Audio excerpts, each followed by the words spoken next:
వరలక్ష్మి వ్రతాన్ని పుట్టింట్లో కానీ, అత్తారింట్లో కానీ, లేక బంధువుల ఇంట్లో కానీ చేసుకోవచ్చునా? వరలక్ష్మి వ్రతం అక్కడితో పూర్తి అవ్వాలంటే ఎవరిని పిలవాలి? మగధ దేశంలో ఉన్న కుండిన అనే నగరంలో చారుమతి అనే ఓ సుప్రసిద్ధ ఇల్లాలు జీవించేది. చారుమతి తన భర్తను దేవుడితో సమానంగా పూజించేది.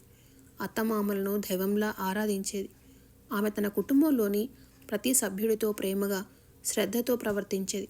సర్వసాధారణంగా జీవించే ఈ స్త్రీ తన విశ్వాసం, ఆచారాల పట్ల ఎంతో ఆరాధన కలిగి ఉండేది.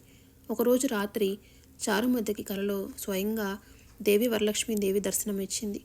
దేవి సౌందర్యం, కరుణతో ఆమె మానసికంగా సమ్మోహితురాలైన చారుమతి దేవి చెప్పిన మాటలను వినటానికి ఆసక్తిగా ఉంది. వరలక్ష్మీదేవి ఆమెకు ఒక పుణ్యవంతమైన వ్రతం గురించి వివరించింది. ఈ వ్రతం చేయడం ద్వారా ఆమెకు భక్తితో పూజించడం వల్ల జీవితం పుష్కలంగా సుఖసంతోషాలతో నిండి ఉంటుందని చెప్పింది.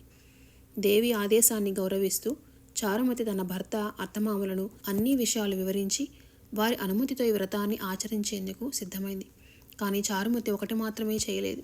ఆమె తన పరిచయం లేని ఇతర స్త్రీలు కూడా ఈ వ్రతం గురించి చెప్పింది. ఆమె వారిని కూడా ఆహ్వానించి అందరితో కలిసి వ్రతాన్ని ఆచరించింది.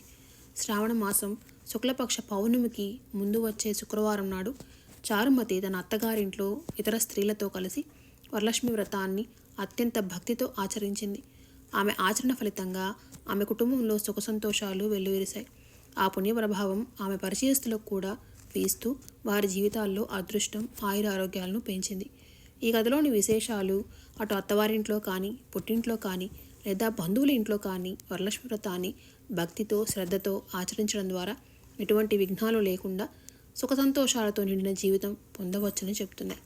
చారుమతి వ్రతం ద్వారా దేవి వరలక్ష్మి అనుగ్రహాన్ని పొందినట్లు ఈ వ్రతాన్ని ఆచరించే ప్రతి స్త్రీ కూడా తాను ధన్యస్త్రీగా భావించవచ్చు. ఈ వ్రతానికి పరిసమాప్తికి 2 రకమైన దానములు చేస్తారు. ఇంకొక సువాసిని పిలుస్తారు. ఆవిడకు పసుపు రాసి పారాణి పెట్టి బొట్టు పెట్టి ఆవిడకి సువాసిని సంబంధించినటువంటి వస్తువులని బహుమానం చేస్తారు. అలా బహుమానం చేస్తే సౌభాగ్య వస్తు ప్రదానం చేసినట్లు. దాని చేత సౌభాగ్యం నిలబడుతుంది. వాయనమిచ్చేటప్పుడు ఇందిరావై ప్రతిగృహ్లాతు ఇందిరావై దదాదిచ అనే మంత్రమును శ్లోక రూపంలో చెప్తారు. వరలక్ష్మి వ్రతం పూర్తి అగుటకు ఒక వృద్ధుడు అయినటువంటి బ్రాహ్మణుని పిలవాలి. ఆయన వయసుతో కానీ, జ్ఞానంతో కానీ వృద్ధుడైనటువంటి వాడు అవ్వచ్చును. ఆయన్ని పిలిచి కూర్చోబెట్టి చందనాన్ని ఆయనకు సమర్పించాలి. ఆయన విష్ణు స్వరూపం. అది అప్పుడు విష్ణు సమర్పణ అవుతుంది. ఆయన పాదాల మీద అక్షతలు మరియు పుష్పములు వేసి తద్వాచ వాయనం ద్వాదశ అపుపూప సంయుతం. అపుపూపం అంటే పిండి వంట. వండిన పదార్థాలు కానీ, వండని కాయలను కానీ ఇవ్వకూడదు. వండినటువంటి పిండి వంటలు 12 ఇవ్వాలి, లేదా 12 ఉండ్రాలు పెట్టవచ్చు. 12కి తగ్గకూడదు. 12 ఎందుకు అంటే 12 నెలలకి సంకేతం. 12 నెలల్లో దానాలు చేసినట్లే అవుతుంది. బ్రాహ్మణ పూజ చేసినట్లే. ఆయన్ని విష్ణు స్వరూపంగా భావన చేసి విష్ణుస్వరూపాయ బ్రాహ్మణాయ తుభ్యం నమః అని కుడి చేతితో ఎడమ పాదాన్ని, ఎడమ చేతితో కుడి పాదాన్ని తాకకుండా నమస్కరించాలి.